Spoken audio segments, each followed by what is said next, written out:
Hi guys, ఇప్పుడే ప్రసాద్లో Madrasi movie చూసి వస్తున్న శివకార్తికేయన్ది. రాసి పెట్టుకోండి, ఈ మూవీకి మిక్స్ నుంచి నెగిటివ్ టాక్ వస్తుంది. బట్ నాకు మాత్రం మూవీ నచ్చిందంటే I enjoyed through out the movie. This is not a proper review video, but this is a movie lover, ఒక టీఎఫ్ఐ బానిస. He sharing his excitement after watching movie. So అది మైండ్లో పెట్టుకొని video చూడండి. ఇంకా స్టోరీ ఒక లైన్లో చెప్పుకోవాలంటే, తమిళనాడులో గన్ కల్చర్ పట్టుకోవడం అనేది విలన్స్ మోటివ్. ఈ మోటివ్ని ఆపడానికి ఎన్ఐ ట్రై చేస్తూ ఉంటుంది. ఈ ప్రాసెస్ శివకార్తికేయన్ ఎట్లా ఇన్వాల్వ్ అయ్యిండు. వినడానికి మాత్రం ఒక గన్ కల్చర్ అని చెప్పి, ఒక సిండికేట్ అని చెప్పి, ఒక కార్టెల్ అని చెప్పి ఉన్నా కానీ స్టిల్ అల్టిమేట్ అయితే ఒక లవ్ స్టోరీ. శివకార్తికేయన్కి అండ్ రుక్మిణి హసన్కి మధ్య నడిచే లవ్ స్టోరీ ఇది. ఇప్పుడు నచ్చింది కదా అని చెప్పి త్రూ అవుట్ ద మూవీ బాగుంటుందంటే నో.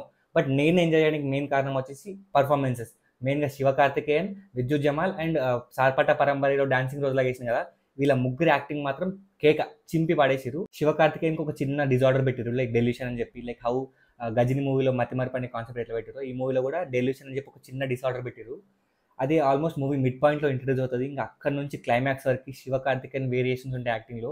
పిచ్చి చేసిండు. ఈవెన్ అమరన్ కంటే ఇందులోనే యాక్టింగ్ కేక్. అసలు ఒక మనిషి తన లవ్ కోసం ఎంత దూరం అని వెళ్తాడు, ఎట్ ద సేమ్ టైం వాడు కనుక విచక్షణ కోల్పోతే ఒక మృగంలాగా మారి ఎంత విధ్వంసం క్రియేట్ చేస్తాడు అని చెప్పి ప్రాపర్గా ఒక హాఫ్ అన్ అవర్ చూపించారు సినిమాలో. సెకండ్ హాఫ్లో ఎక్సలెంట్. అసలు అక్కడ శివకార్తికేయన్ యాక్టింగ్.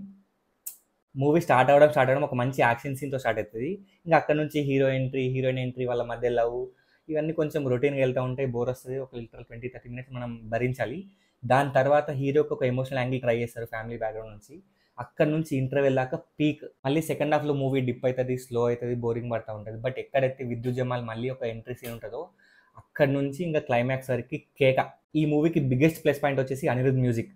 సాంగ్స్ అంతా ఒకటి రెండు వస్తూ ఉంటే పోతూ ఉంటాయి, తెలుగు డబ్బింగ్ సాంగ్స్ కాబట్టి నాకు అంత ఎక్కాయి. బట్ మ్యూజిక్ మాత్రం, బ్యాక్గ్రౌండ్ స్కోర్ మాత్రం కేక. అసలు through out the movie excellent background score by Anirudh. Music, performances ఇవి కాకుండా నన్ను ఇంకో పాయింట్ కూడా ఇంప్రెస్ చేసింది, అదే యాక్షన్ కొరియోగ్రఫీ. ఆ స్టంట్స్ అసలు ఎక్సలెంట్ అంటే ఎక్సలెంట్ స్టంట్స్ ఉంటాయి, ఎస్పెషల్లీ విద్యుత్ జమాల్కి అండ్ క్లైమాక్స్లో శివకార్తికేయన్కి బ్యూటిఫుల్ కొరియోగ్రఫీ. ఇంకా సెకండ్ హాఫ్లో శివకార్తికేయన్కి, విద్యుత్ జమాల్కి డాన్సింగ్ రోజు, ఆయన పేరు షబీర్, వీళ్ళ ముగ్గురికి ఫేస్ ఆఫ్ సీన్స్ పడుతూ ఉంటాయి. క్రేజీ అంటే క్రేజీ వర్క్ ఉంటాయి నా వరకు అయితే. ఇంకా హీరోయిన్ గురించి మాట్లాడుకుంటే రుక్మిణి వసంత్. ఆమెకు ఫస్ట్ హాఫ్లో మంచి రోల్ ఉంటుంది, బట్ సెకండ్ హాఫ్లో మొత్తం సైలెంట్ చేసి పడేసారు.